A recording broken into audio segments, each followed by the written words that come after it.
Again, congratulations for Thank an you, excellent thank job and a great book that I'm going to be sure is a valuable source for everybody who loves history. Thank you. Let's imagine that John F. Kennedy came to you during office hours and says, "Professor, could you please reconsider my grade? Because most people are extra and exaggerate too much in judging me, and they're extra tough in judging me about the Bay of Pigs." So what would you say to him? Okay. I think it's a very good question, and we touched on that in my radio interview this morning, because what happened was the Bay of Pigs happens, and it's a terrible catastrophe. It has got to be one of the biggest black marks in America, and given that he accomplished very little in his term, I give the Bay of Pigs a very, very heavy weight. The other thing is that in talking about the poll this morning that gave him #1, is, like I said, it was a beauty contest without a talent portion, because if you look at his accomplishments, they're pretty marginal, is I give him a loss for the Cuban Missile Crisis. Not every historian will do that, but see, I come from a military family, and my father was in a ship out there as part of that blockade during the Cuban Missile Crisis. Yeah, so I had I was a preteen at that point, but I can tell you that I remember that very vividly. As our family, because we weren't sure whether we were going to have a war, and I was in Norfolk, Virginia, which is right on the coast, facing the other side, and not that far from Cuba, by the way.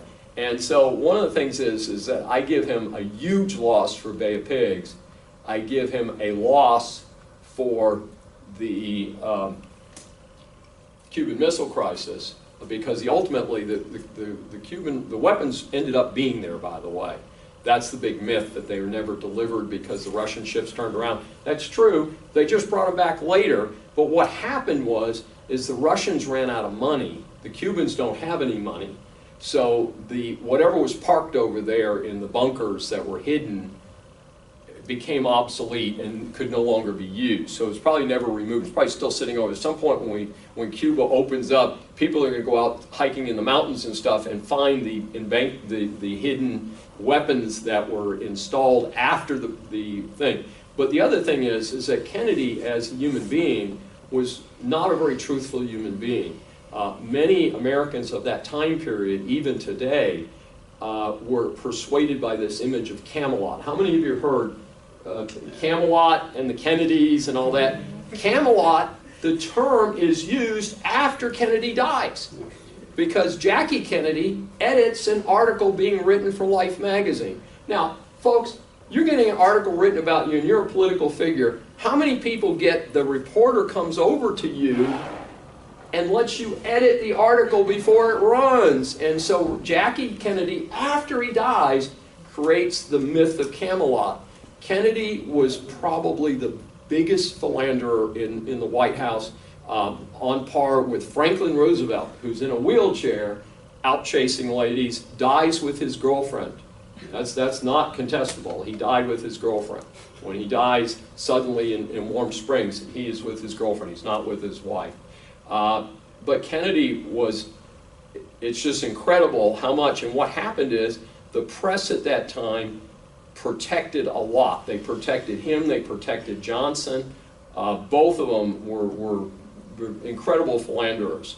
And I take umbrage with that. The other thing is Kennedy was a very, very sick man. Yeah. I'm not talking about his philandering. You all can make a decision on that. But Kennedy had Addison's disease, a very serious autoimmune hormonal disorder, and he had sustained injuries in the famous PT-109 incident. And by the way, the PT-109 movie, doctored by the Joseph Kennedy. Joseph Kennedy was one of the wealthiest people in America, which helped his sons become, famous senators, and one became president. And Kennedy makes sure that when the PT-109 movie is made, it goes back to the Kennedy family. They edit the movie before it's released to make sure Kennedy looks like a big hero. But he did indeed get injured in the boat crash that you see in the movie PT-109. So it's pretty interesting. What I thought was interesting is I saw the movie when it first came out, is that the movie was not considered a financial success. And I mean, I saw it, but you know, I thought he was a pretty popular president at the time. So he got a lot of boost, but again, I don't take away two things. He initiated the Civil Rights Act, and though it's unlikely that he could have passed it. Yeah. Johnson was the guy that passed it, there's no question about it.